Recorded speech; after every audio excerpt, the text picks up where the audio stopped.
merci pour votre présence ce matin.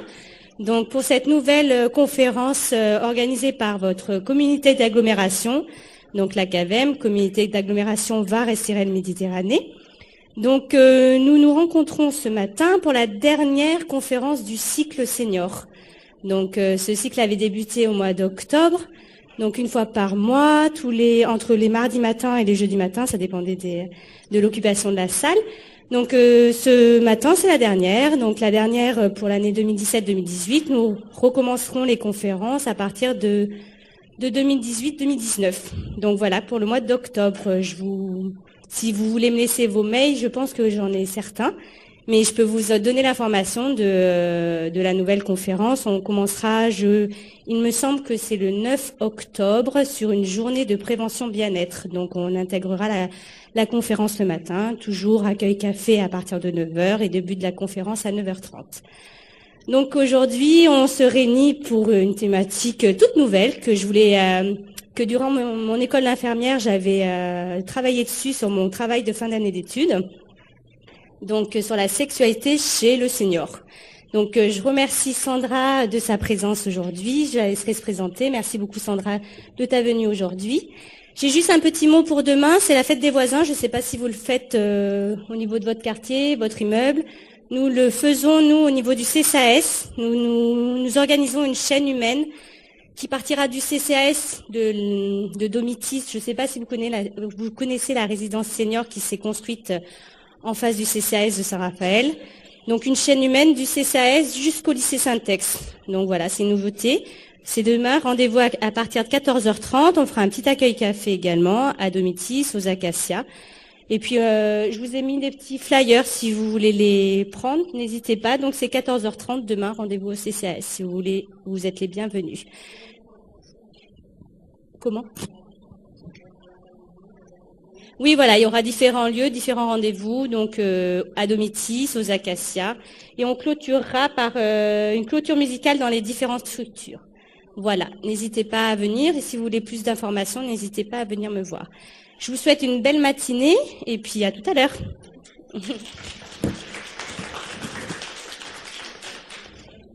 Donc, merci Elodie. Oui, si vous pouvez éteindre ou mettre vos portables sur silencieux, parce que ça sonne sinon pendant la conférence. Merci. Donc, merci Elodie pour ton accueil, pour l'organisation de ces belles journées. Merci à la CAVEM et le CCAS. Donc, je m'appelle Sandra Guyader. Je suis conseillère conjugale et familiale, sexologue. Donc, je travaille en libéral. Donc, j'ai mon cabinet à Toulon. Je travaille aussi dans 2 CEGID. CEGID, je ne sais pas si vous en avez entendu parler. Ce sont les nouveaux centres gratuits d'information, de dépistage et de diagnostic des infections sexuellement transmissibles. Donc, vous en avez un maintenant à Fréjus, à côté de l'hôpital Bonnet. Nous sommes dans les anciens locaux de l'IFSI. Et je travaille aussi à l'hôpital Sainte-Mus, en infectiologie, donc dans le centre de dépistage de l'hôpital de Sainte-Mus. J'organise aussi des moments comme ça de débat, d'échange, des cafés sexos sur toutes les thématiques de santé sexuelle. C'est un thème qui me tient particulièrement à cœur. Alors pourquoi il me tient à cœur ? Au départ, j'ai été formée par le planning familial. Et lorsque je suis intervenue, je me suis rendu compte auprès des adolescents qu'il y avait encore beaucoup de tabous, malgré la modernité, beaucoup de tabous, beaucoup de sexualité qui était subie, beaucoup de méconnaissances, tant sur le corps que sur les moyens de protection, par exemple. Donc méconnaissance aussi des infections sexuellement transmissibles. On verra que c'est pas qu'une question de jeunes, que tout le monde est vraiment concerné tant qu'on a une sexualité aussi par les contaminations. Donc voilà, et donc ce thème je l'ai de plus en plus approfondi. Ça constitue une véritable vocation chez moi. Je fais que ça. Et puis au bout d'un moment, je me suis formée en sexologie. Donc la sexologie, c'est un petit peu différent du conseil conjugal. Donc le conseil conjugal, on va accueillir les personnes ou les couples et on va évidemment les aider, les accompagner sur leurs difficultés affectives, relationnelles et sexuelles, mais sur un abord assez psychologique, assez psychorelationnel. Alors que la sexologie à l'heure actuelle en France, elle est portée par des médecins. C'est eux qui nous forment, donc principalement des urologues. Donc moi j'ai été formée par la faculté de médecine de Montpellier. Et ça a été vraiment quelque chose d'extraordinaire parce que la sexologie m'a donné, enfin donne en tout cas au conseillère conjugale, tout l'abord physiologique, médical du problème sexuel. Parce que le problème sexuel, c'est pas que psychologique, c'est pas que dans la tête, quoi, ou parce qu'on s'entend plus bien. Ça peut être ça, bien sûr, mais ça peut être aussi une alerte du corps, ça peut être aussi la santé du corps. Donc, cet abord-là, je ne l'avais pas et j'ai trouvé ça absolument passionnant. Donc, je me suis formée. Et ensuite, le planning a fermé, et donc du coup, je me suis lancée en libéral et j'ai eu la chance d'intégrer donc le centre de dépistage. Donc, je travaille de façon très proche avec les médecins. Voilà, je pense que pour la présentation. Alors oui, lorsqu'on m'a demandé de traiter ce thème, comme l'autre fois, nous avions présenté avec l'équipe du Cégide la thématique des adolescents, de la sexualité des adolescents, et en fait, je me suis dit que ça me posait un petit peu problème de catégoriser. Pourquoi ? Parce que lorsque vous venez dans un cabinet de sexologie, le premier travail à faire, c'est surtout pas de plaquer ni un âge, et de se dire, oh ben, cette personne, elle a tel âge, donc elle fait ceci, cela. Donc non, c'est impossible. Donc, nous, on travaille pas avec les catégories. On se pense pas, tiens, là j'ai des seniors, là j'ai des ados. Non, on pense pas comme ça. Chaque personne est unique et on essaye d'avoir le moins de représentation possible lorsqu'on accueille quelqu'un qui vient nous voir. Donc là, du coup, quand on me dit, bon ben, essaye de travailler sur la sexualité des seniors, alors évidemment, il y a des spécificités, mais ça m'a demandé quand même une mise au point, quoi, devoir réfléchir en groupe comme ça, devoir travailler sur ce qui pourrait rassembler les seniors quant à leur sexualité. Alors du coup, quand j'ai commencé à chercher, je suis tombée sur ce titre extraordinaire que j'aurais aimé trouver, mais qui est pas de moi. Voilà, c'est les sexygénaires. J'ai trouvé ça très très beau parce que pourquoi pas, quoi. Donc voilà, on prend de l'âge, mais on est toujours sexy et la sexualité est importante à tous les âges. Alors, toujours dans ma quête de pas me planter et de présenter le thème le mieux possible, évidemment, je suis allée sur Wikipédia, quoi. C'est quoi un senior ? Parce que là aussi, j'avais plein de représentations. Donc, je suis tombée sur pas mal de définitions que je vais vous lire parce qu'elles nous donnent un éclairage intéressant sur ce que sont, enfin, au moins, ce qu'on définit à l'heure actuelle sous l'appellation senior. Donc, j'y vais. La définition d'une personne âgée dépend du contexte. Le vieillissement est un processus progressif et une personne ne devient pas âgée du jour au lendemain, par exemple à la suite de son 11e anniversaire. Donc le sociologue et philosophe Edgar Morin parle d'ailleurs de continuum de l'âge. Serge Guérin, sociologue français pour sa part, insiste sur le fait que l'âge est un construit social qui évolue évidemment en fonction des normes que se donne la société. Ça déjà c'est intéressant. C'est pas nous qui le disons, c'est la société qui plaque sur nous. Pour lui, l'âge a rajeuni du fait de l'augmentation de l'espérance de vie et de l'amélioration de la santé et de la formation des plus de 60 ans. Donc l'Organisation mondiale de la santé, elle, définit une personne âgée à partir de 60 ans, et notamment au niveau des réglementations. C'est ce qu'on a retenu comme âge pour certaines prestations et dispositions. Je les connais pas par cœur, mais ce qu'avait fait le géographe Christophe Guilluy était assez intéressant parce que il y avait plein de définitions des différents seniors. Alors par rapport au fait des baby boomers, etc. Donc, est-ce que les personnes se sentaient plus ou moins vulnérables ou est-ce qu'elles se sentaient, au contraire, complètement intégrées à la société et puis elles refusaient quelque part l'étiquette qu'on leur collait. Donc ça, c'était très intéressant de voir comment les sociologues avaient catégorisé les différents seniors. Donc, les problématiques, elles, de gériatrie, donc là, on est dans autre chose. C'est plutôt la polypathologie, la perte d'autonomie, la fragilité. Donc ça concerne relativement peu d'individus qui sont âgés de 60 à 70 ans. Donc ça, c'est toujours, on va dire, les représentations écrites, quoi, formelles. Donc ceux-ci sont encore appelés jeunes seniors ou young old dans la littérature. Par contre, elles concernent souvent des individus âgés de plus de 80 ans, encore appelés old old. Voilà, on a plein de dénominations comme ça. Donc différents sociologues proposent des sociotypes d'âge pour montrer que les plus de 50 ans ou les plus de 60 ans, ou plus de 65 ans, forment des publics évidemment distincts. Alors, ainsi, on parle carrément de l'invention des seniors. Serge Guérin propose 4 types de seniors, donc les CETRA pour seniors traditionnels, les CEFRA pour seniors fragilisés, donc par la dépendance physique, mentale ou économique, les bousbeaux ou boomers bohèmes, soit les nouveaux seniors qui portent la modernité et refusent la norme de vieillir, ou enfin les bouffras ou boomers fragilisés, qui sont les personnes du grand âge, mais qui cherchent à rester les acteurs de leur vie. Donc on voit bien là déjà, avec ces définitions sociologiques, à quel point il y a beaucoup de différences et que c'est pas homogène comme groupe.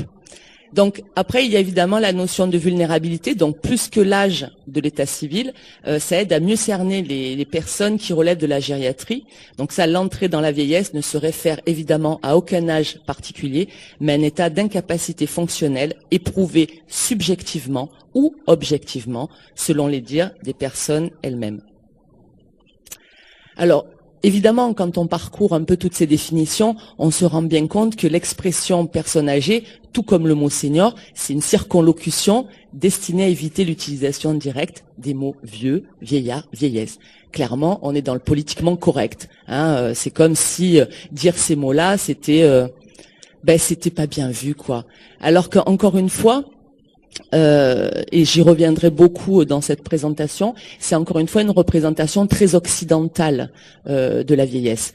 Si on va en Afrique ou si on va en Asie, pendant très longtemps, je ne sais pas si maintenant avec la mondialisation les choses ont évolué, mais pendant très longtemps la vieillesse était vraiment très respectée, très honorée même. Rappelez-vous l'histoire de la personne qui est une véritable bibliothèque vivante, alors que nous, en Occident, on n'a pas cette vision-là. On est vraiment dans un jeunisme, mais ça, on y viendra aussi. C'est important aussi pour les questions de sexualité.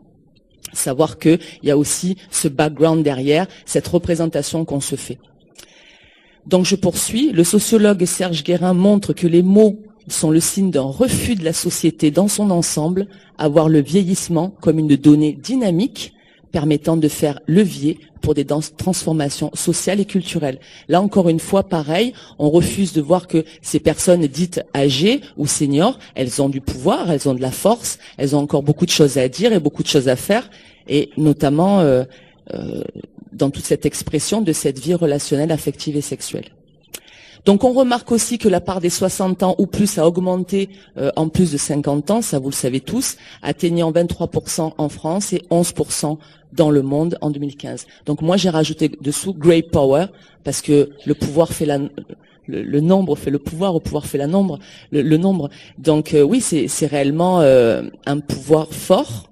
Et peut-être ça nous aiderait aussi à regarder différemment le grand âge, peut-être de se dire aussi que c'est un pouvoir, du moins en termes de nombre de personnes. Donc maintenant, pour se rapprocher de notre thème du jour, donc je suis revenue sur André Duprat qui nous rappelait dans un article intitulé « Une sexualité en santé et enchantée pour les personnes âgées », donc un article de 2016, qui revenait sur une étude sur la sexualité dans le monde auprès de 26 000 personnes âgées, donc c'est énorme, c'est une cohorte énorme, de 40 à 80 ans dans 29 pays, qui rapportent qu'un grand nombre d'aînés demeurent intéressés par la sexualité. De fait, 79% des hommes et 65% des femmes de 60 à 69 ans mentionnent que la sexualité les intéresse toujours. Donc on voit que il est important d'en parler et il est important de leur en parler lorsqu'ils viennent, déjà en tant que médecin, déjà en tant que praticien, de ne pas évacuer cette question-là de la sexualité, parce qu'on voit que les personnes sont toujours intéressées par ça. C'est également le cas, on l'apprend, pour 64% des hommes et 37% des femmes de 70 à 79 ans. Cette même enquête rapporte que 42% des hommes et 23% des femmes âgées de 60 à 69 ans disent avoir des relations sexuelles au moins une fois par semaine. Donc il y a plein de jeunes qui en font pas autant.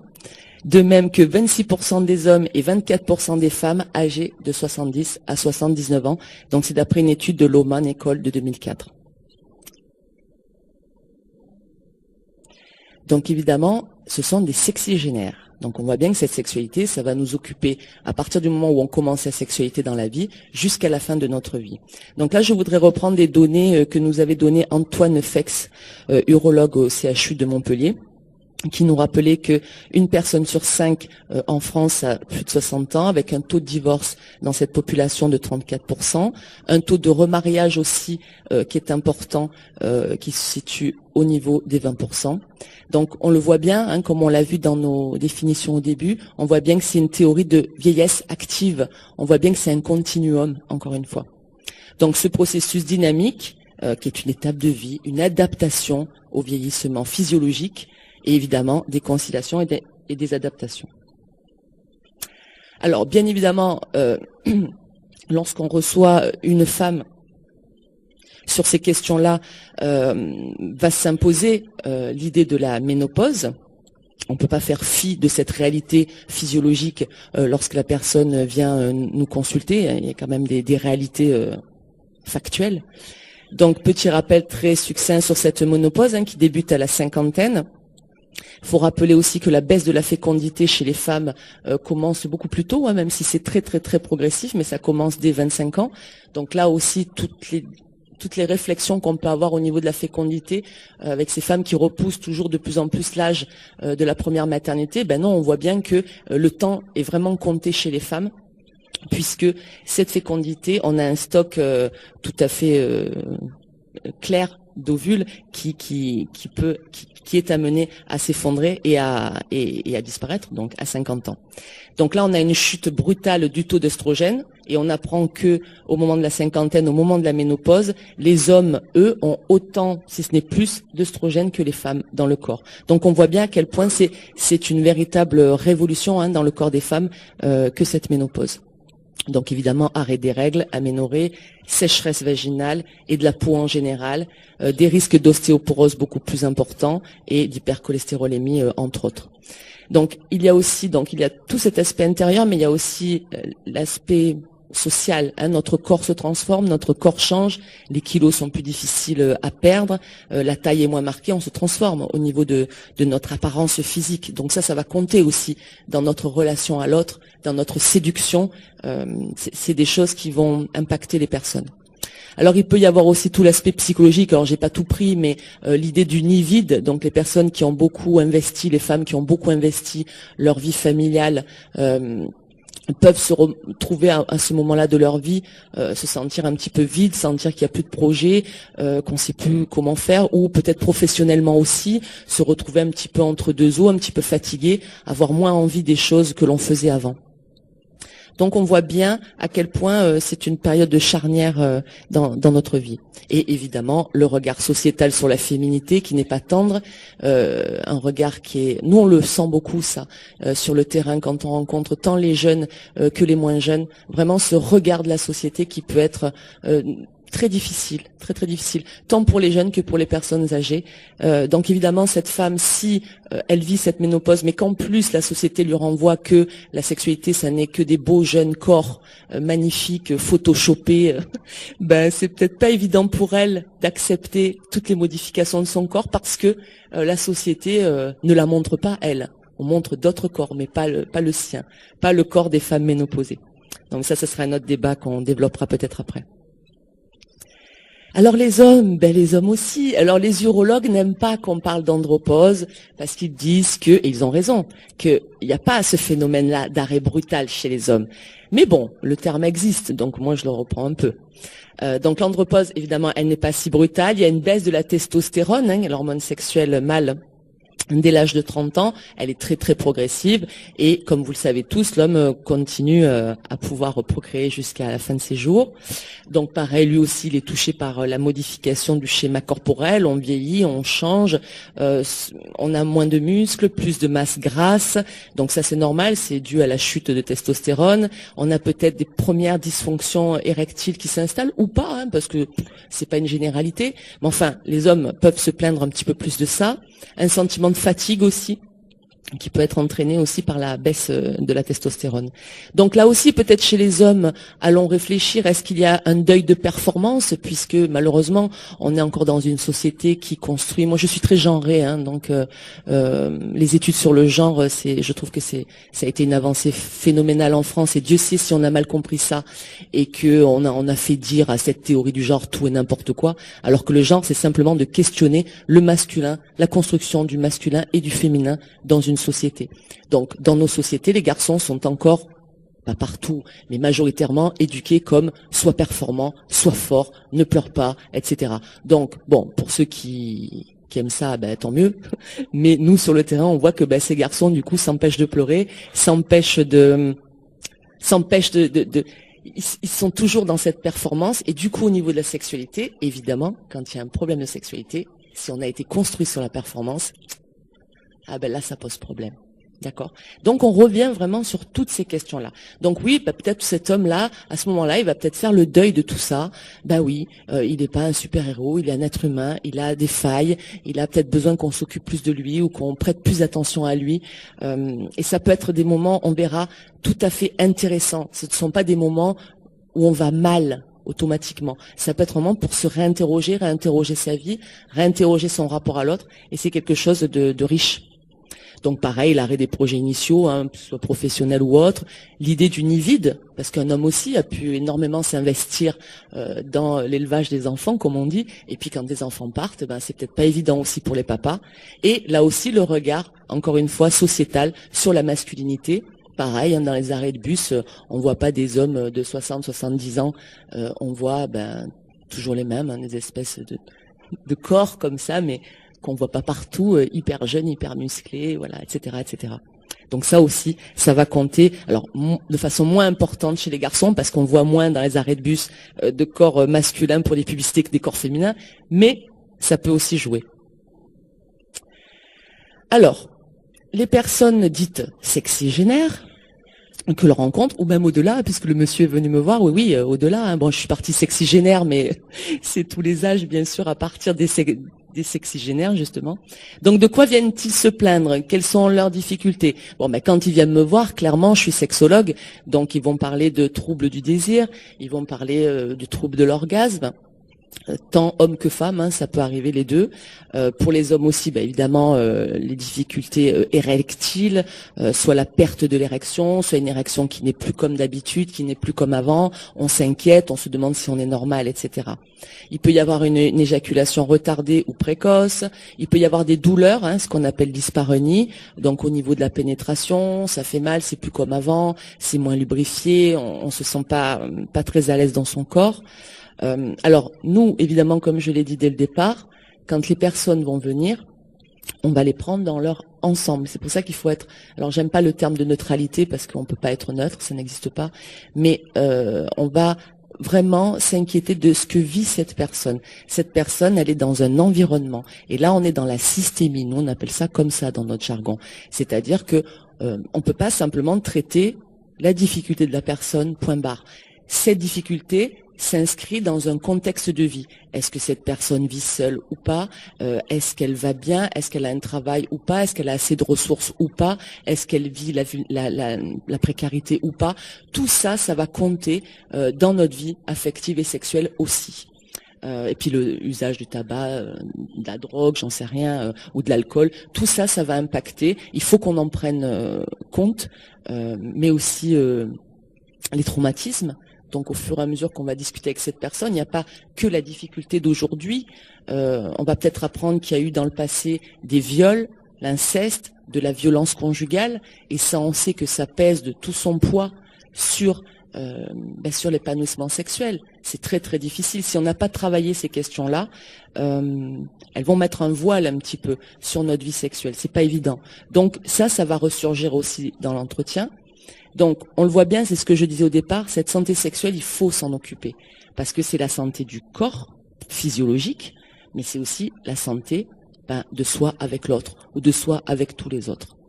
Et évidemment, les gens consultent aussi beaucoup pour conjugopathie, nous on appelle ça comme ça, donc ces difficultés de communication, la mésentente, voire la violence. Il est évident que si on s'entend plus très bien, où on se parle pas beaucoup et on partage pas grand-chose dans la vie de tous les jours, évidemment la sexualité va en pâtir. Et beaucoup aussi malheureusement, alors j'espère qu'on sera là aujourd'hui pour tordre le cou à cette phrase, quand les gens viennent, ils disent « c'est plus de mon âge ». Bon, heureusement, ils le disent de moins en moins, hein, parce qu'ils viennent consulter, donc ils savent que c'est de leur âge. Mais voilà, vraiment dire non, la sexualité, c'est pour tout le monde. Alors, quand aller voir son médecin? Moi, je ne suis pas médecin, mais par contre, je sais, grâce à ma formation en sexo, qu'il y a des traitements et des pathologies qui vont avoir un impact direct ou indirect sur la réponse sexuelle féminine, masculine. Donc, soit va empêcher ou gêner l'érection, soit peut faire sur une femme, par exemple, un manque de lubrification ou des douleurs, etc. C'est pas toujours que psychologique, c'est pas toujours que relationnel, ça peut être aussi le traitement que je prends, clairement pour une autre pathologie. Donc attention, ça veut pas dire on arrête, hein, moi je suis pas médecin, hein, mais ça veut dire juste oser poser des questions à vos médecins quand ils vous donnent un traitement. Osez demander, tiens, est-ce que ça peut avoir un impact sur ma sexualité? Point barre. Osez poser cette question-là. Alors pourquoi je vous dis ça? Parce que les médecins en grande majorité ne vous parleront pas de votre sexualité. Par contre, ils peuvent vous prescrire du Viagra. Mais ils n'en parleront pas, parce qu'ils ne sont pas formés à vous parler de ça. Donc à vous, ayez le courage. Heureusement, il y a de plus en plus d'hommes et de femmes qui osez parler à votre médecin en disant, ben oui, docteur, est-ce qu'on pourrait parler de sexualité? Enfin voilà, moi je me pose des questions, etc. Vous êtes légitime. Donc attention aux traitements anti-hypertenseurs, tout ce qui est, en règle générale, tout ce qui relève des pathologies cardiaques, on va faire gaffe, parce que ça peut avoir un effet, hein, c'est le même système, hein, c'est le système cardiovasculaire, c'est le système, la pompe qui envoie le sang dans tout le corps, donc dans la verge aussi. Donc s'il y a des difficultés cardiaques et des traitements, attention, on peut poser la question à notre cardiologue, voilà, est-ce que ce traitement, est-ce qu'il y a des contre-indications, est-ce qu'il peut y avoir des effets sur l'érection? Attention aux anti-androgènes, bon évidemment, clairement, lorsqu'on a un cancer hormonodépendant, c'est-à-dire qui va se nourrir des hormones sexuelles, le médecin, pour soigner notre cancer, il va nous donner des traitements qui vont faire chuter notre taux d'hormones sexuelles. Donc ça va avoir un impact sur notre sexualité, sur notre érection. Donc là, osez en parler, osez adapter le traitement en fonction de votre sexualité, c'est important aussi. Attention aux antidépresseurs, hein, qui sont pourvoyeurs de troubles de l'orgasme et de troubles de l'excitation. Attention aux anxiolytiques, aux opioïdes, morphine, méthadone. Tout ça, ça va avoir des effets. Certains antirétroviraux pour le VIH. Attention aux anti-hypercholestérolémies. Ça, il faut le savoir, il peut y avoir des effets sur l'érection. Encore une fois, on n'arrête pas le traitement. On demande au médecin, on lui pose des questions. Attention aussi à tout ce qui est les interventions chirurgicales dans le bas du corps. Attention au choc. Je pense notamment, je pense à ça parce que j'ai une personne dans mon entourage qui a fait beaucoup de rugby, à tous les chocs, peut-être du bassin. On ne sait pas, mais ça peut avoir des répercussions des années plus tard sur la fonction érectile, hein, tout ce qui touche le bas des reins, etc. Et évidemment, l'impact des comorbidités. Hein, on sait très bien que le VIH, tant au niveau de l'annonce, ça va avoir un impact évidemment sur notre vie sexuelle, sur la représentation qu'on se fait de notre sexualité, la peur de transmettre le virus, etc. Mais aussi les traitements.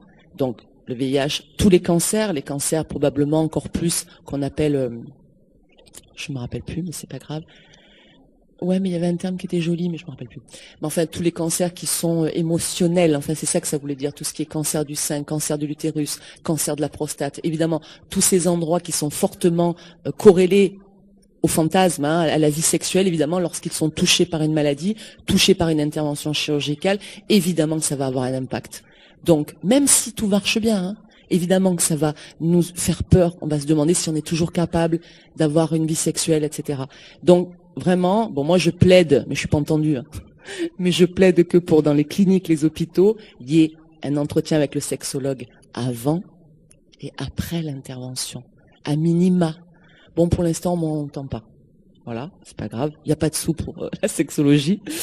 Donc voilà, osez en parler. Donc évidemment, la sclérose en plaques, toutes les maladies chroniques, ça va être compliqué au niveau de la sexualité. Mais par contre, on va pouvoir trouver des adaptations.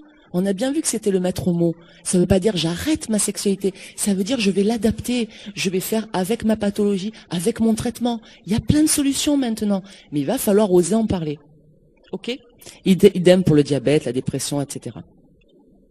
Alors pourquoi je disais ça aussi? Parce que si j'arrête ma sexualité, on le verra, ce sera dit aussi dans la présentation, ben, je vais avoir une qualité de vie qui va être moins intéressante. Et surtout, si je n'ose pas en parler au médecin, peut-être que je vais me dire que c'est à cause du traitement que j'ai peut-être des troubles de l'érection. Et donc, le risque, ça va être d'arrêter le traitement. Et du coup, je vais me retrouver en danger pour ma santé. Donc, vous voyez à quel point les questions de sexualité sont vraiment centrales. Alors là, je vous ai mis un petit exemple que j'avais trouvé sur Internet, j'avais trouvé intéressant. Ça vient de adirs.org, je les connais pas du tout, hein, donc je sais pas ce que ça vaut, mais ce morceau-là m'a plu. Donc c'est une association pour le développement de l'information et de la recherche sur la sexualité. Et donc ça disait, alors encore une fois de façon très caricaturale, mais c'était quand même intéressant, comment réagissent les femmes face à l'impuissance. Alors je l'ai mis entre parenthèses parce que le mot impuissance n'existe plus. On ne dit pas d'un homme qu'il est impuissant, ça n'existe pas. On dit qu'un homme, il a des dysfonctions érectiles, qu'il a des troubles de l'érection. Le terme impuissance n'est plus utilisé parce que bon, c'était quand même pas très joli, quoi. Ok. Donc, comment réagissent les femmes face aux problèmes d'érection de leur conjoint? Alors là, on a marqué les femmes parce qu'on est dans un cadre hétérosexuel, mais ça pourrait être aussi dans un cadre homosexuel. Comment le partenaire réagit lorsqu'il y a une panne sexuelle ou des troubles sexuels? Alors, on nous dit, donc là, on va être dans le cadre hétérosexuel. Donc, pour faire face aux troubles de l'érection de leur conjoint, et pour beaucoup de femmes, une épreuve difficile. Donc, chacune va réagir avec sa personnalité et la qualité aussi de la relation de couple, bien évidemment. Donc, en étant schématique, on a retenu 1, 2, 3, 4, 5. Ces 5 petites représentations. Donc, nous allons avoir les fautives.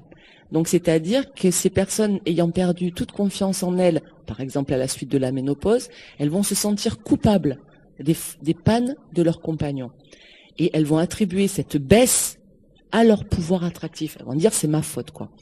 Et de leur capacité à lui donner du plaisir. Donc ça peut être ça en entretien. La personne, elle prend tout pour elle et vraiment, elle se sent vraiment très angoissée par cette perte d'érection qui la remet, elle, complètement en question. Ensuite, on peut avoir les encourageantes. Donc ça, c'est les plus positives. Celles qui vont rassurer, qui vont justifier les troubles sexuels en disant mais c'est pas grave, t'inquiète, c'est la fatigue, le stress. Elles vont banaliser l'événement et elles vont encourager la prise de médicaments. Bon, ça c'est plutôt pas mal. Alors attention, mesdames et messieurs aussi, à pas être trop thérapeutique dans le couple, parce que des fois l'autre, c'est pas notre médecin, quoi, c'est pas notre thérapeute. Mais quand même, en effet, celles-là, elles sont plutôt positives et c'est vrai qu'il vaut mieux banaliser l'événement. Il vaut mieux dire bon écoute, c'est pas grave, on va les consulter. Voilà, c'est vraiment la meilleure des approches. Mais bon, après on est des êtres humains, on réagit comme on peut. Hein. Ensuite, il va y avoir les inquiètes. Alors les inquiètes, elles s'imaginent que le conjoint n'a plus d'érection parce qu'il les trompe, parce qu'il va les tromper, pour se tenter de se refaire une virilité. Donc il va aller voir ailleurs. Encore une fois, c'est ma faute. Voilà. Je suis très inquiète par rapport à ça. Et donc, du coup, en étant inquiète, je vais renforcer, on va dire, quelque part, la difficulté. Ensuite, on va avoir les blessés. Alors, celles qui pensent que les pannes sexuelles sont une agression destinée à les frustrer, à les humilier encore plus. Donc déjà, ça va pas. Et en plus, tu fais ça exprès contre moi, quoi, pour que je sois bien malheureuse. Et ensuite, enfin, il y a les résignées. Alors, celles-là, elles existent. Et donc, on est vraiment là aussi ce matin pour leur dire, oh là là, dommage, hein. Non, il faut pas abandonner la sexualité. Donc, ces résignées volontaires, elles acceptent avec un certain soulagement une impuissance, donc c'est pas une impuissance, c'est une dysfonction érectile, qui leur offre l'occasion de se désengager en douceur du devoir conjugal, pas très joli, hein, devoir conjugal, on en reparlera. Et il existe aussi de nombreuses femmes qui, de peur de blesser leurs compagnons ou par difficulté à communiquer sur un sujet aussi sensible, se résignent en silence à mettre un terme définitif à leur vie sexuelle. Alors, celles-là, elles existent. Ils existent, puisqu'il y a aussi beaucoup d'hommes aussi, hein, qui font une croix sur leur vie sexuelle. Alors bon, on n'est pas là pour dire tout le monde doit avoir une sexualité. À partir du moment où les gens ne souffrent pas, parce que c'est ça aussi qui va être important. Quand vous venez voir un sexologue, le sexologue, il n'est pas là pour vous faire avoir des rapports sexuels le plus épanouissants possible. Si vous le demandez, certes, on va réfléchir, on va poser ensemble, on va discuter, on va essayer de trouver des solutions pour vous aider. Mais la personne qui vient dans un cabinet de sexologue en disant « écoutez, moi j'ai pas de vie sexuelle, mais je vais super bien, quoi. Ça me manque pas du tout, je suis heureuse, je suis heureux, je fais ma vie, quoi. » Eh ben là, on lui dit « mais c'est super, monsieur ou madame, quoi. Bon vent, voyez. Attention, on peut aussi ne pas avoir de vie sexuelle et être totalement épanoui et équilibré, quoi. Attention. Mais là, c'est pas ce qu'on a. Là, on a des personnes résignées. Et résignées, par contre, on est malheureux, quoi. Il nous manque quelque chose, quoi. On n'est pas super bien dans notre peau. Donc, on est là pour dire attention, n'hésitez pas vraiment à faire ce chemin, ce premier pas. C'est pas évident, mais généralement, on en retire toujours quelque chose. Alors, le devoir conjugal, c'est pas très joli, mais tout ça, ça nous vient aussi on a un héritage, parce que la sexualité, elle n'a jamais été trop parlée de façon officielle. Au départ, c'était les églises, les 3 monothéismes, on ne va pas rentrer dans les détails, mais au départ, c'est ça qu'on a eu comme vision, parce que l'église a organisé, elle a dit ce qu'il fallait faire en termes de procréation, etc. Et on est encore dépositaire de ça. La révolution sexuelle, elle est très récente, et elle est que occidentale, donc elle n'a que 60 ans à peu près. Donc voilà, il a fallu vraiment évoluer sur toutes ces questions. Donc il y a encore des gens qui s'estiment devoir faire le devoir conjugal. Alors que non, on ne doit pas se forcer à avoir des rapports sexuels. Voyez. Et ça, c'est pas une question d'âge. Vous voyez, j'ai tendance à m'emporter, après je parle trop. Alors c'est pour ça que oui, peut-être s'il y a un autre message intéressant ce matin à faire porter, c'est peut-être de s'inquiéter de tout ça avant qu'il y ait des troubles. Ça peut être intéressant quand on va bien dans sa vie, dans sa sexualité, de s'intéresser, de se dire tiens, qu'est-ce qu'il existe dans ce champ-là, qu'est-ce qu'on a fait comme progrès, etc. Donc ça déjà, oui, c'est vrai que ça peut nous aider. Donc anticiper sur les troubles de la sexualité avant d'arriver à l'âge des seniors, afin qu'une information puisse réussir à faire passer donc évidemment un message concernant éventuellement les fausses croyances, et Dieu sait s'il y en a beaucoup, et la réalité positive d'entretenir sa sexualité. Donc les fausses croyances, ça c'est à tous les âges. Hein. Donc c'est vraiment un travail qu'on fait de immédiatement revenir sur les fausses informations véhiculées encore sur le corps, mais ça peut être tout, hein, sur les règles, sur la première fois, sur la sexualité des seniors, ça peut être sur tout. Donc des fausses croyances. Alors, on sait aussi, et c'est toujours cette association qui nous le rappelle, que les seniors qui ont une activité physique soutenue et une sexualité préservent leur fonction intellectuelle dans de meilleures conditions que les sujets sédentaires au même âge. Donc, outre l'amélioration de l'état de santé et notamment du système cardio-respiratoire, c'est ce qu'on disait tout à l'heure, qui assure l'oxygénation du cerveau, l'exercice pourrait stimuler la synthèse de substances favorables au développement et au maintien des cellules cérébrales, en particulier le NGF, Nerve Growth Factor. C'est-à-dire que c'est bon pour tout. C'est-à-dire qu'on va remettre en route tout le système glandulaire. Mais même si on a arrêté, c'est-à-dire que la sexualité, moins on fait et moins on a envie de le faire, ça va s'arrêter, tout doucement. Mais même pour un homme, la production de testostérone, elle va chuter. Parce que voilà, on n'a plus de sexualité, on n'y pense plus. Donc tout ça, ça va se calmer. Par contre, cet homme-là, s'il se remet à rencontrer quelqu'un, s'il se remet en état d'être intéressé par la personne qui est à côté de lui, et voilà, on a envie, puis il y a des pensées sexuelles, etc. Et le fait de refaire l'amour, de réavoir des rapports sexuels, ça va relancer vraiment tout le système hormonal.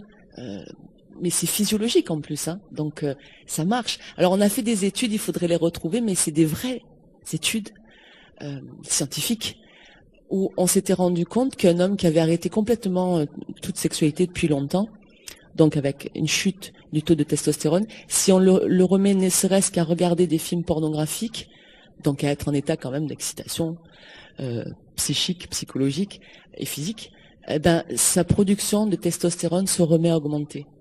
Donc c'est quand même pas rien, quoi. C'est de se remettre aussi en route, c'est refaire fonctionner tout ce corps-là au niveau de l'excitation sexuelle. Et c'est la bonne santé globale, quoi.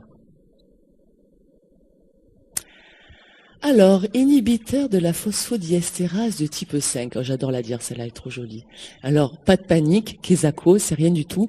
C'est la molécule du Viagra, quoi, en fait, tout simplement. Viagra, Cialis, tous les traitements d'aide à l'érection.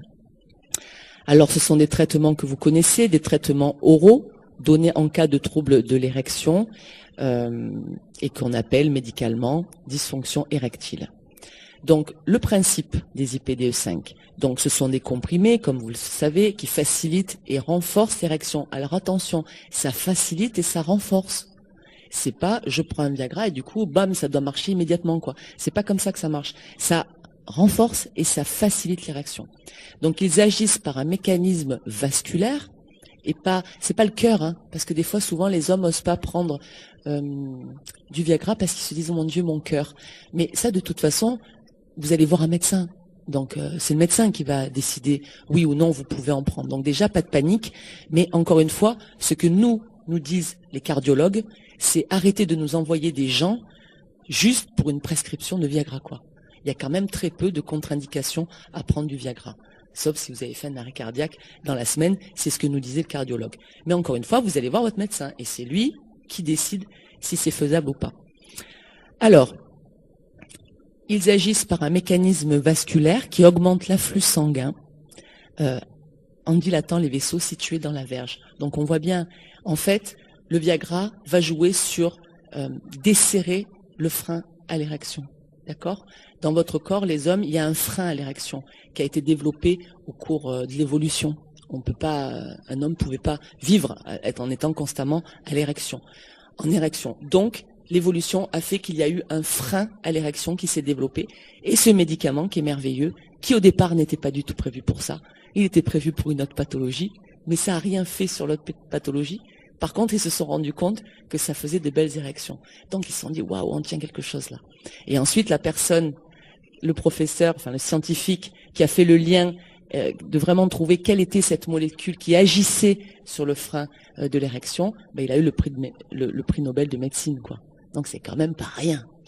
Et c'est vachement mérité en fait, parce que il y a beaucoup d'hommes qui en prennent, et tant mieux, parce que déjà ça les rassure. Et le fait d'être rassuré, du coup, on tombe pas dans le cercle vicieux. Le problème de la dysfonction érectile, c'est que l'homme, surtout si la compagne ou le compagnon en face lui fait une remarque désobligeante, etc., cet homme va s'enfermer dans une boucle comme ça, vicieuse, dans une boucle d'échecs, parce qu'il va angoisser à chaque fois.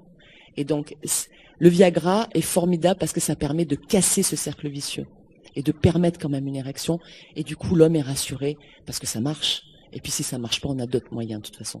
Et voilà, et de se retrouver en situation d'être toujours actif, d'être toujours, et pas de se retirer complètement de la vie sexuelle. Donc, en ça, c'est vraiment des médicaments très intéressants. Alors, comme je vous l'ai dit, la prise du médicament seul ne suffit pas. Il faut qu'il y ait une excitation mentale et ou physique. Mais ça, on en reparlera aussi. C'est plus la même érection qu'on avait à 20 ans, quoi, ou à 30 ans. Donc, ok, il y a le médicament, il marche, il est efficace, mais il faut aussi qu'il y ait une excitation, sinon ça ne marchera pas. Donc, ils sont délivrés évidemment sur ordonnance par un médecin, généraliste ou spécialiste, qui aura jugé évidemment de l'efficace, du bien fondé de cette indication. Alors, Viagra, Cialis, Levitra, Vitaros, c'est un petit peu différent. Vitaros, c'est du gel que vous pouvez mettre dans l'urètre et qui déclenche aussi une érection. Ensuite, on a les injections intracaverneuses au cas où ça marche pas. Les injections, par contre, la prostaglandine, ça fait une érection immédiate. Donc il faut le savoir. Et le vacuum, alors souvent on n'en parle pas du vacuum, c'est pas beaucoup connu, mais ça existe. Alors ça, c'est pas du tout un moyen médicamenteux, c'est pas chimique, c'est un appareil, un petit appareil en plastique, mais c'est pas, comment dirais-je, c'est un petit instrument en fait que l'homme va poser sur sa verge, et c'est une pompe à vide. Ça va vider l'air à l'intérieur d'une espèce de capsule où on met son sexe, et du coup ça va faire arriver le sang dans la verge. Ça va faire arriver l'afflux sanguin. Et ensuite, on met un petit garrot et ça permet aussi... Donc ça, c'est complètement mécanique, hein, on ne prend pas de médicaments. Ça marche, ça existe. Il faut en parler. Alors, est-ce que vous connaissez le Zestra? Non? Oui? Alors ça, c'est assez récent. Donc moi, j'ai connu ce produit-là en allant aux assises de sexologie. C'est un rassemblement chaque année de sexologue et où on fait un petit peu le point sur tous les médicaments, toutes les avancées, toutes les thérapies. Et là, j'ai appris qu'il existait le Zestra. Alors, c'est quand même fabuleux qu'on s'intéresse un peu aux femmes, parce que majoritairement en sexologie, c'est souvent pour les hommes et par les hommes. Alors on sait qu'il y a beaucoup d'argent à faire, bien sûr, sur les médicaments d'aide à l'érection, mais c'est intéressant aussi qu'on s'occupe un peu des femmes, quoi. Et donc en sexologie, ah là là, on a un petit peu du retard sur tous les produits médicamenteux qu'on pourrait offrir aux femmes. C'est dommage. Mais voilà. Déjà, il y a un mieux, c'est le Zestra. Alors attention, le Zestra, c'est pas du gel lubrifiant, C'est pas juste du gel lubrifiant. Les gels lubrifiants, ça existe, il faut s'en servir, il faut pas hésiter. Non, ça c'est différent. Donc le Zestra, c'est une solution pour application intime pour les femmes qui souffrent de troubles du désir ou de l'excitation sexuelle. Donc c'est une formule sans hormones, c'est composé d'ingrédients naturels, c'est des plantes. Donc ça fait moins peur déjà. Bourrache, onagre, angélique et fort colis, ça je connais pas. Donc c'est des huiles sèches qu'on va mettre sur les petites lèvres et le clitoris. Alors qu'est-ce que ça fait? Alors déjà, ça a une efficacité, ça c'est prouvé cliniquement, donc ça c'est intéressant. Ça a été conçu pour aider les femmes qui présentent des troubles du désir et de l'excitation sexuelle. En gros, la femme qui a perdu un petit peu, comment dirais-je, la sensation. Elle sait plus très bien identifier comment ça fait dans le corps quand on est excité, quand on a envie. On sait plus très bien. Donc Zestra peut permettre ça. Alors, c'est recommandé par les médecins, tant mieux. C'est considéré comme une avancée scientifique et ça aide à retrouver le plaisir. Mais il faut juste essayer. Après, vous ferez un retour. Vous direz si ça marche ou pas. Donc, dans les études, on dit que ça améliore le désir et l'excitation sexuelle chez 2 femmes sur 3. C'est pas mal. Ça diminue les effets liés aux troubles du désir et de l'excitation sexuelle féminin. C'est appliqué sur la vulve et le clitoris, comme je disais. Et ça va améliorer, c'est ça, la microsensibilité locale et stimuler la vasodilatation locale. C'est pareil, c'est l'afflux sanguin au moment de l'excitation sexuelle aussi chez les femmes. L'afflux sanguin qui arrive dans les petites lèvres, etc., qui crée aussi cette lubrification ensuite naturelle. Donc là, Zestra fait juste ça. Donc ça permet pas la lubrification, mais ça permet de créer cet état un petit peu d'échauffement, quoi, qui nous rappelait comment on faisait l'excitation sexuelle naturelle. Voilà, c'est ce qui est dit au-dessous. Ça reproduit les phénomènes physiologiques de l'excitation et du désir. Donc cette solution permet d'améliorer les sensations de plaisir chez la femme. Voilà. Une légère impression agréable de picotement, d'échauffement, qui permet d'obtenir un plaisir intense. Alors ça, moi, je savais que ça existait. Ça a toujours existé. On a toujours su qu'il y avait des gels un peu chauffants pour les femmes, mais généralement, c'était plus chimique et on les trouvait pas comme ça. Et puis il n'y avait pas eu d'études surtout de fait.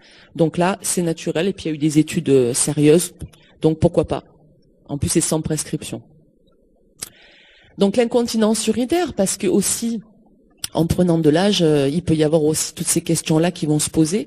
Donc, pareil, ne pas hésiter à en parler à son urologue qui est là pour ça, c'est son travail. Il faut dépasser ce tabou-là. Il faut parler de cette peur, voilà, de la petite fuite au moment du rapport sexuel. Parler aussi du prolapsus, de la descente d'organes, l'altération de l'image corporelle, la peur de la fuite, des douleurs aussi qu'il peut y avoir au niveau de la pénétration. Donc là, vraiment, on revient à un aspect très médical, mais ça peut vraiment nous rendre service, quoi.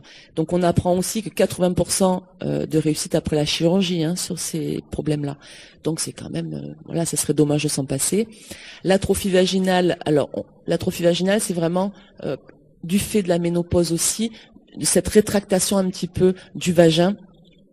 Évidemment, moins on le fait, et plus il va y avoir d'atrophie vaginale. Donc c'est ce fait que le vagin se rétracte un petit peu comme ça. Donc si on maintient une activité sexuelle, du coup, ça va entretenir tout le corps, quoi, et le vagin aussi. Donc ça, c'est intéressant. Alors c'est pas lié au sperme, contrairement à ce qu'on a pu me dire, mais c'est lié plus à la pénétration. Donc femmes et hommes qui arrêtent leur activité sexuelle ont souvent une perte de satisfaction, évidemment, de la qualité de vie en général, des épisodes dépressifs et un risque accru de rupture. Ça, évidemment. Alors les femmes prenant... Oui, pardon. Rupture de couple. Les femmes prenant un traitement hormonal, et ça on va en parler, à 3 et 6 ans, ont un plus fort pourcentage d'activité sexuelle. Donc là, je reprends des études scientifiques sur Ménopause 2011. Ça, c'est des études, validé, quoi. Donc ça, il faut qu'on revienne un petit peu, je vais en reparler encore, je crois, mais sur le traitement hormonal, il y a eu vraiment une incompréhension totale. On est resté sur des vieilles enquêtes américaines qui avaient prouvé que traitement hormonal substitutif à la ménopause engendrait cancer du sein, blablabla. Bla, bla, bla. Alors certes, c'était des études américaines, avec des grosses cohortes, etc. Mais simplement, ces études n'étaient pas applicables à la population européenne, à la population française. Donc, on est là pour dire attention, essayons de raison garder. Hein. Ça aide, le traitement hormonal de substitution, ça aide. C'est un apport qui peut être local, simplement très léger, hormonal, d'œstrogène, et ça aide beaucoup lorsqu'on souffre des effets de la ménopause. Donc, au moins, oser en parler. Ok ? Enfin, ça, moi, je vous dis pas, je l'ai pas sorti de mon chapeau, quoi. C'est tous les sexologues qui disent ça, qui disent dommage que on ne parle plus assez du traitement hormonal, que les professionnels ne le proposent plus assez aux patientes. Alors là, je reprends ce que nous avait donné Pierre Marès du CHU de Nîmes. Toujours sur ces questions-là. Donc, il nous apprenait, lui, que... Alors, attention, là, évidemment, on parle que des problèmes, mais il n'y a pas que des problèmes. On sait aussi que pour 70% des femmes concernées, il n'y aura pas de problème au niveau de la ménopause. On sait aussi que les femmes qui n'appréhendent pas du tout mal cette période de leur vie, elles n'auront pas de problème, quoi. Donc, on voit bien, là aussi, la représentation psychologique. Si on se dit « Oh, mon Dieu, je vais vieillir, c'est la fin de ma vie, c'est horrible », probablement qu'on va induire, vous savez, le pouvoir de l'esprit. Ça aussi, c'est prouvé maintenant, hein, dans les neurosciences. Donc, si je me dis « ça va être la fin des haricots, ma vie est foutue », c'est sûr que je vais entraîner beaucoup de stress chez moi, beaucoup d'angoisse. Par contre, si je ne pense pas que ça va être une période différente, si je l'aborde de façon assez sereine, j'aurai moins de problèmes, voire pas de problème du tout. Ok ? Donc, il nous parle du traitement hormonal et lui aussi nous parle de phytothérapie, parce qu'on n'est pas obligé non plus de passer par des hormones chimiques, même si c'est faisable. Il y a aussi le ginkgo biloba, tout ça vous savez. Mais au moins de demander des informations, de discuter de ça, dédramatiser et aussi oser une sexothérapie. Parce que la sexothérapie va vous donner à la fois tous ces conseils-là, mais va aussi vous faire réfléchir ensemble à trois sur comment on peut adapter sa sexualité, comment on peut faire pour que ça se passe bien, que ça se passe mieux par rapport aux pathologies, par rapport aux traitements qu'on prend, etc. Donc c'est vraiment un chemin qui est intéressant à faire. Donc comme je disais, les œstrogènes locaux donnent de bons résultats sur le désir, l'excitation, évidemment, c'est des hormones sexuelles. Donc évidemment, ça va améliorer le désir, améliorer l'excitation, le plaisir et la lubrification, même si on peut utiliser des gels lubrifiants en pharmacie. Et dans les deux cas, en fait, pour les deux, pour l'homme et la femme, et évidemment, une fois qu'on sait tout ça, qu'on sait qu'il existe des moyens, évidemment, il reste le rôle du désir. Est-ce qu'on est encore en état d'avoir du désir? Et ça, c'est super important. Et qu'est-ce qui pourrait faire qu'on ait du désir pour l'autre? Évidemment, il est question de respect, d'admiration. Il est évident, si je ne suis plus intéressée par la personne qui m'accompagne, que franchement, je ressens plus rien. Bon, ça va être plus compliqué aussi pour avoir une vie sexuelle. Donc les questions de respect, les questions d'admiration, les questions de tendresse aussi vont être très importantes. Elles le sont à tout âge, mais peut-être là encore plus. Les questions de confiance, les qualités relationnelles, c'est là qu'on va voir aussi la qualité relationnelle du couple. Les attentions, garder aussi un minimum d'attention pour l'autre, garder de l'humour. Attention aux limites de l'autre. Alors, limites de l'autre, je vous donne juste un exemple. Bon, c'est un exemple un peu extrême, mais bon, c'est pour illustrer mon propos. On sait qu'il y a des personnes de tous les âges, mais aussi des sexygénaires, qui ont, par exemple, des pratiques échangistes, libertines, et faire attention aux limites de l'autre, parce que des fois, l'autre accompagne pour faire plaisir, quoi. Mais l'autre n'a pas tellement envie, mais on le fait pour faire plaisir à l'autre. Donc voilà, ça peut être ça aussi les limites de l'autre. Faire attention à l'autre, c'est aussi ça. C'est s'entendre, faire attention que l'autre a aussi envie des mêmes choses que moi. Garder un esprit imaginatif, parce que là, c'est aussi ce qui est intéressant lorsqu'on a un petit bobo, une difficulté de corps, une incapacité, une limite dans notre corps. Ça va peut-être aussi nous permettre de développer notre imaginaire. Et ça, c'est super intéressant dans la sexualité, de développer notre capacité de rêver, d'imaginer, de fantasmer. Être créatif, maintenir la séduction, se faire beau, se faire belle, être bien dans son corps, quoi. Alors ça veut pas dire vouloir devenir autre chose que nous, en fait. C'est pas il faut que je maigrisse ou il faut que je sois comme ci, comme ça, sauf si ça vous fait plaisir. Mais c'est vraiment l'idée de s'accepter et de se séduire tel qu'on est, quoi. Et déjà de s'accepter soi.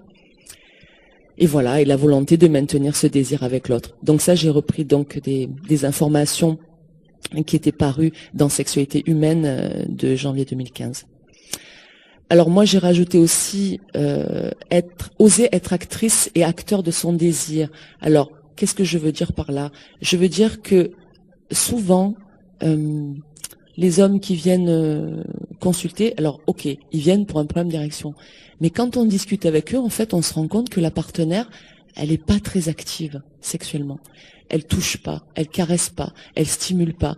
Il est évident qu'un homme qui prend de l'âge, son excitation sexuelle, ça va pas être comme à 25 ans, quoi.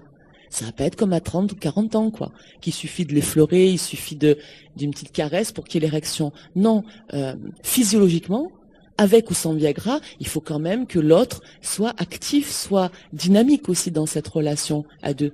Ok? Donc ça, c'est des choses qu'on peut aborder, c'est des choses qu'on peut travailler en thérapie.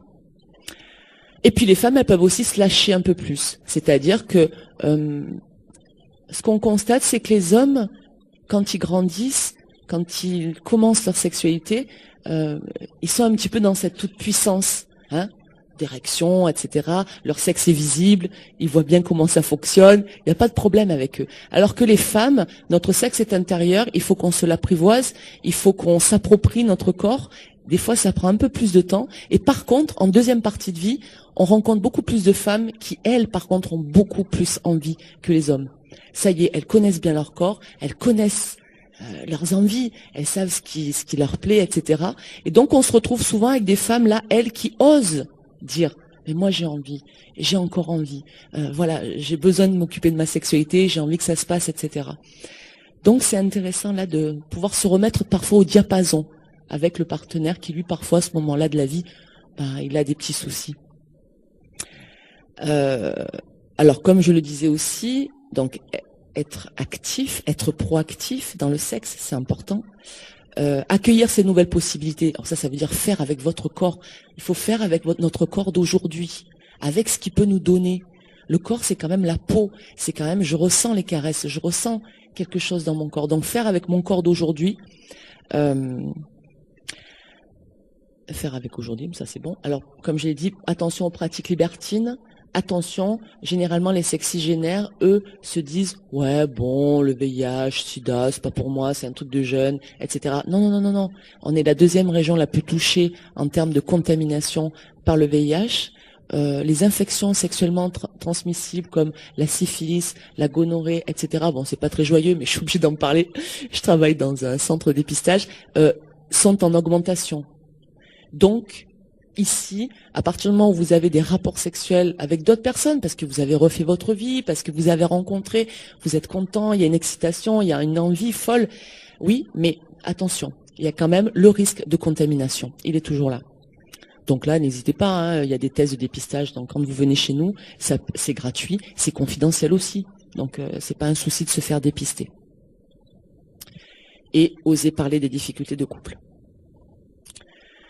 Alors, cette sexualité, qu'est-ce qu'on pourrait dire de cette sexualité des sexygénaires, des seniors? Alors peut-être, je dis toujours peut-être, parce qu'on peut pas enfermer les gens dans des catégories, moi ça me gêne beaucoup. Mais bon, on peut dire que majoritairement, on va passer à une sexualité moins physique et moins performative. On va être moins dans la performance, d'accord? Et que cette sexualité, elle va être plus dans la relation et plus dans la sensualité. Et moi j'ai rajouté, n'est-ce pas un âge d'or? Parce que ce qui est quand même important, au-delà, évidemment, la pénétration, tout ça, c'est important. Mais est-ce que c'est pas plus de passer un bon moment à notre rythme, comme on a envie? En fait, c'est ça la sexualité, c'est avoir du plaisir. Donc le plaisir, on va essayer de se le donner comme on peut, avec notre corps, mais là où il en est. Donc la place des médicaments, encore une fois, ne pas oublier, on est en plein aging well. Donc vieillir bien, hein, il va y avoir de plus en plus, je pense, de médicaments. Pourquoi? Parce qu'il y a un marché énorme. Hein. C'est aussi simple que ça. C'est pas de la philanthropie. Hein. C'est parce qu'il y a de l'argent à faire. Donc il y aura probablement de plus en plus de médicaments efficaces. Et bon, on va pas s'en priver. Si c'est accessible à tout le monde, c'est chouette, quoi. Bon, après les IPDE5, bon, le Viagra est passé dans le domaine public, donc il est un petit peu moins cher. Mais malheureusement, encore une fois, bon, ça c'est mon côté très social, mais je trouve que c'est important. Malheureusement, c'est pas accessible à tout le monde, hein, parce que tout le monde n'a pas les moyens non plus d'acquérir ces moyens-là. Donc ça aussi, c'est bon, un autre débat. Alors, quel choix? Est-ce qu'on va faire prendre des comprimés? Il y a du gel urétral, il y a des injections. Bon, ça, c'est à discuter avec les médecins. Oser en parler, hein, je pense que ça, vous l'aurez bien compris. Faire un bilan urologique, ça, c'est pas mal aussi pour voir un petit peu où on en est au niveau du corps. Est-ce que tout va bien? Est-ce qu'il n'y a pas une veine bouchée au niveau des canaux déférents, etc., au niveau de la verge? Ça peut rassurer aussi de faire un bilan urologique. Gynécologique pour les femmes. Alors, toujours pareil, hein, votre gynéco est... Excusez-moi s'il y a des gynécologues, mais majoritairement, les gynécos sont pas formés en santé sexuelle, donc ils vous parleront pas de votre sexualité. Par contre, ils feront un bilan. C'est déjà pas mal d'avoir vraiment un bilan au niveau du corps, dire madame, tout va bien, il n'y a pas de souci. Bon, et ben après, déjà, osez lui en parler si vous avez envie de lui en parler. Et sinon, allez voir un sexologue pour tous les autres problèmes. Donc, on peut mesurer le taux de testostérone parce que ça peut avoir un impact, comme on l'a vu, sur l'envie, hein, sur l'envie globale de la vie, en fait. Ça peut jouer, la testostérone. Donc, pourquoi pas faire un bilan sur tout ce qui est hormonal, parler du traitement substitutif comme on l'a vu, oser en parler, oser questionner les professionnels sur ça. Surveiller la prostate, mais ça, vous êtes, je pense, tous au courant. Attention aux cardiopathies. Alors, un homme qui perdrait une érection comme ça, alors à un âge peut-être plus jeune, ça doit quand même nous alerter parce que ça peut être une alerte cardiaque. C'est pas rien quand même. Alors c'est pas le difficulté érectile qui vient avec l'âge, hein. Ça, on va dire, ça peut faire partie d'un processus naturel. C'est pas gravissime. Non, ça c'est chez les jeunes. Faire attention chez les jeunes lorsqu'il y a des pertes comme ça d'érection pas explicables. Parce que voilà, il a du désir, il est quand même amoureux, il est quand même bien. Attention, ça peut être une alerte cardiaque, donc là, on peut aller voir quand même consulter. Donc ça va être peut-être un âge d'or aussi pour découvrir ces nouvelles sensations corporelles, et là j'ai marqué le cerveau. Parce que le cerveau, quand même, malgré tout, c'est le premier organe sexuel. Si vous n'avez pas un cerveau en état de fantasmer, en état de voir l'autre, et de désirer l'autre, etc., il ne se passera pas grand-chose, quoi. Donc oui, se remettre à fantasmer, se remettre à penser à la sexualité, à penser à l'érotisme, toutes ces choses-là, c'est très important parce que ça va relancer le corps aussi. On ne peut pas faire sans le cerveau. Vous voyez? Donc ça, c'est des choses qu'on dit aussi au cabinet, c'est important. Donc comme j'ai dit, s'approprier son nouveau corps, ici et maintenant. Alors, il y a des bonnes nouvelles aussi dans le vieillissement. Il y a des très bonnes nouvelles sexuellement. C'est que le vieillissement, en règle générale, améliore les hommes qui se pensent ou qui sont éjaculateurs précoces. Donc le vieillissement a un effet favorable sur l'éjaculation précoce. Bon, ça, c'est plutôt pas mal, quoi. C'est-à-dire que les hommes gagnent un petit peu de temps en vieillissant naturellement. C'est pas merveilleux?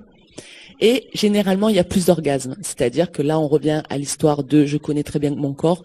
On sait qu'il y a beaucoup de troubles de l'orgasme chez des jeunes femmes, par exemple. Alors, il y a de la méconnaissance, il y a aussi la maladresse des partenaires qui jouent beaucoup. Donc, du coup, ces femmes, elles cherchent, elles vont vivre comme ça, elles vont avoir des expériences, et généralement, en deuxième partie de vie, elles connaissent très très bien leur corps, elles savent ce qu'elles aiment, et généralement, il y a beaucoup plus de capacité orgasmique chez les femmes dans la deuxième partie de vie que dans la première. Donc ça, c'est quand même une super bonne nouvelle, quoi. Et évidemment, toutes les dimensions, là on a parlé très corps, on a parlé médicaments, on a parlé cerveau, mais évidemment, il y a toute la dimension érotique, spirituelle, liée à la sexualité, aussi philosophique, parce que c'est tout ça la sexualité, et c'est pour ça que c'est passionnant. C'est qu'il y a des données sociologiques, spirituelles, émotionnelles. Voyez, ça peut partir très loin aussi. C'est un sujet, pourquoi pas, à partager. Et voilà, donner du sens. Parce que parfois, quand on perd une capacité sexuelle, ouais, ok, on a peut-être perdu une capacité sexuelle, mais peut-être on peut donner du sens, un autre sens à notre sexualité, un autre sens à notre érotisme. Et ça, c'est infini. Donc ça, Voilà, à partir du moment où on a un petit peu d'imagination. Alors, il y a un beau paradoxe aussi. Ça, c'est aussi très intéressant. On sait que les problèmes de santé, qui évidemment sont plus fréquents avec l'âge, l'arthrite, les rhumatismes, les maux de dos, la sclérose en plaques, ça rend douloureux, évidemment, les rapports sexuels, hein, parce qu'il faut qu'on bouge le corps et ça fait mal. Mais les endorphines qu'on sécrète pendant l'orgasme, elles soulagent ces douleurs. Et ça, jusqu'à 6 heures après le rapport, quoi. Donc, ça devrait être même préconisé. Vous voyez ? Il faut avoir des orgasmes parce que les endorphines, elles calment nos douleurs. Mais c'est pas merveilleux, ça ? Même le baiser avec la langue, hein, ça produit beaucoup d'ocytocine. Les caresses, ça produit beaucoup d'hormones du bonheur. Et ouais, ça détend tout le corps. Et ouais, ça c'est... Et ça coûte rien par contre. C'est gratuit. Donc, passé 40 ans et encore plus après 60 ans, l'activité sexuelle est tributaire, on l'a vu, d'une bonne santé physique et d'une relation chaleureuse, évidemment. Alors, encore une fois, l'activité sexuelle, c'est bien activité sexuelle. Hein. C'est pas juste pénétration, quoi. Je crois qu'il faut être très clair. Oui.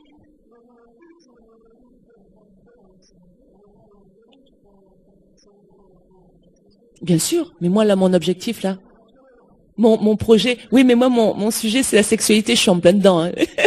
Il faut pas m'en vouloir. Hein. Moi, je vais parler que de la sexualité. Mais on en parlera, oui, bien sûr, évidemment. Comme le sport, etc. Oui, oui, il y a plein d'autres, la musique. Mais moi, je suis très centrée, là. Alors, oui, plus on fait l'amour, plus on a envie, et inversement. Donc ça, c'est vraiment l'idée de pas abandonner, parce que, voilà, après, on n'a plus envie de le faire. Continuer l'imaginaire érotique et les fantasmes, oser de parler de sexualité aux professionnels, consulter un sexologue si vous en avez besoin, si vous en ressentez le besoin et l'envie. Aussi les personnes en EHPAD, on n'en parle pas suffisamment, comme les personnes en situation de handicap. Donc à chaque fois, moi je glisse un petit peu un mot là-dessus, parce que on s'en occupe pas bien, hein, au niveau non plus de la sexualité, à d'autres niveaux non plus, on s'en occupe pas très bien, mais pas partout, mais il y a aussi la question de la sexualité. Qu'est-ce qu'on permet, qu'est-ce qu'on peut faire aussi pour ces personnes qui sont en institution, qui sont dans des endroits comme ça et qui malgré tout sont toujours des êtres sexués, sont toujours des gens qui ont envie, sont toujours des gens qui sont, voilà, et peut-être en couple même. Donc voilà, ça c'est une question. Alors là, pour finir, je voulais juste vous citer, parce que c'était juste savoureux, les propos de Jocelyne Robert, sexologue, donc une consoeur, qui avait publié dans le journal Santé Le Figaro, ça date de 2012. Donc elle nous dit des petites choses qui rassemblent bien tout ce que je vous ai dit depuis tout à l'heure. Donc je la cite.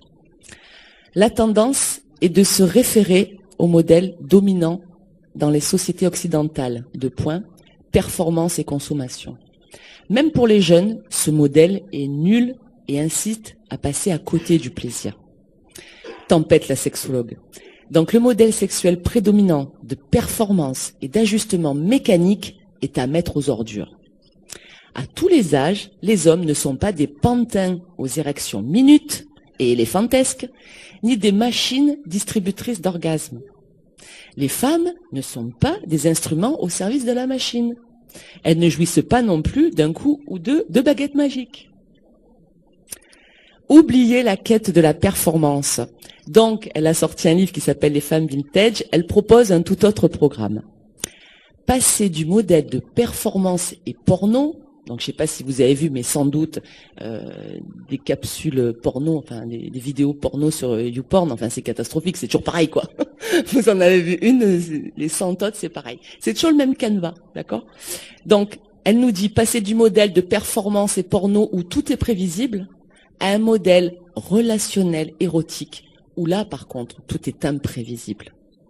Donc, un modèle dans lequel l'homme et la femme, jeunes ou vieux, vont à la rencontre l'un de l'autre avec leur sexe, leur corps, leur tête, leurs émotions, leurs imperfections et leurs défaillances. Car, explique-t-elle, les seniors ne manquent pas d'atouts. Aussi étonnant que cela puisse sembler, je crois que le fait d'avoir moins de temps devant soi, en termes d'années bien sûr, de vie, rend plus apte à habiter pleinement ce temps, et aussi à en donner. On possède le temps, et ça c'est pas rien. et la canadienne de détourner les inconvénients de l'âge au profit de l'épanouissement sexuel. Être moins dans le paraître, ne plus être dans la quête de performance, retrouver le sens de la fête égarée. C'est magnifique ça, le sens de la fête égarée. Le fait que l'on soit déprogrammé de la vie de fou nous rend plus disponibles au jeu, au plaisir, à la sensualité. Et pour qu'il n'y ait pas d'ambiguïté sur l'érotisme qu'elle revendique, elle précise « Ce n'est pas parce que la mécanique est moins huilée qu'on doit se réfugier dans la stricte relation de tendresse. » Hein ? Cette idée que les sexygénaires, ils auraient plus que de la tendresse. Pas du tout. Donc une étude australienne, donc là on revient sur une étude, montre que 3000 octogénaires montraient tout de même 16% d'entre eux, dans les mois précédents, avaient évité un rapport physique par rapport à des problèmes physiques. Donc Jocelyne Robert, elle ne nie pas, c'est ce qu'on a fait aujourd'hui, on ne nie pas les modifications de la sexualité, elle invite simplement à ne pas se résigner. Je cite, « Les femmes et les hommes plus âgés devront davantage faire appel à leur cinéma érotique intérieur, bagages et fantasmes, car l'excitation sexuelle s'installe plus lentement, certes, et la promenade allant du désir jusqu'à la détente orgasmique risque d'être plus longue. L'orgasme sera moins foudroyant qu'à 20 ans, et puis après. » Voilà, j'ai trouvé que c'était vraiment très très joli. Comme il y a des possibilités tout le temps, quoi. Et j'ai fini sur la définition, évidemment, qui est très très belle quand même. Là, c'est qu'une partie, parce qu'elle est beaucoup plus longue, mais la définition officielle de la santé sexuelle, qui est cette intégration des aspects somatiques, affectifs, intellectuels, sociaux de l'être sexué. Donc on voit bien à quel point c'est large, quoi. De façon à parvenir à un enrichissement de la personnalité humaine. Donc on voit bien que ça va bien au-delà de la simple satisfaction. On est sur quelque chose qui va regarder toute notre vie, quoi. De la communication et de l'amour. Je vous remercie. Donc je vous laisse mon site internet sandraguiader-savoir-santé-sexualité.fr, mon numéro de téléphone, mon email au cas où vous auriez envie d'échanger avec moi. Et je vous remercie.